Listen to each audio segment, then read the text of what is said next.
Pour ou contre? Taxer les robots. Depuis quelques années, on nous bassine avec les robots. L'économie française est en train de rattraper son retard dans le domaine. On compte un peu plus d'1 robot pour 100 emplois en France, contre 2 aux États-Unis et 3 au Japon. Alors vous pensez tout de suite aux robots humanoïdes, genre Terminator. Hasta la vista, baby. Mais ce n'est que la partie émergée de l'iceberg. Aux États-Unis, des voitures autonomes circulent sur les routes. Pratique pour ceux qui, comme toi, galèrent pour avoir le permis. Des drones intelligents survolent les exploitations agricoles pour surveiller les récoltes. Et dans les compagnies d'assurance, il y a aussi ces algorithmes qui savent lire vos feuilles de soins et calculer vos remboursements. À quand le robot psychologue? Parlez-moi de votre père. Il est infidèle, agressif, colérique. Tout le contraire de vous. Docteur, je crois que je suis amoureux de vous. Je vois. Vous êtes en train de faire un transfert homme-machine. Peut-être qu'un jour, les robots feront tout le boulot à notre place. Plus besoin de travailler.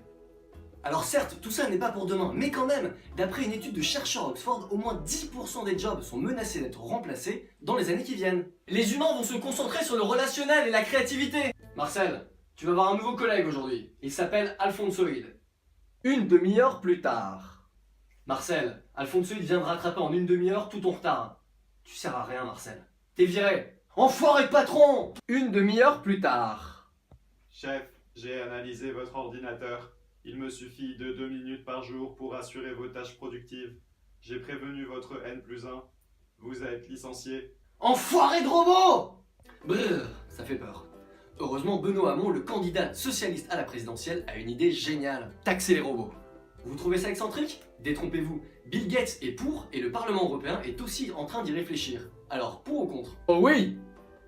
La logique est toute simple. Pour financer la sécu et les impôts des gens qui ont perdu leur emploi, on va taxer les robots qui les ont remplacés. C'est une question de solidarité nationale. D'ailleurs, l'argent servira aussi à financer leur reconversion. Chez Pôle emploi.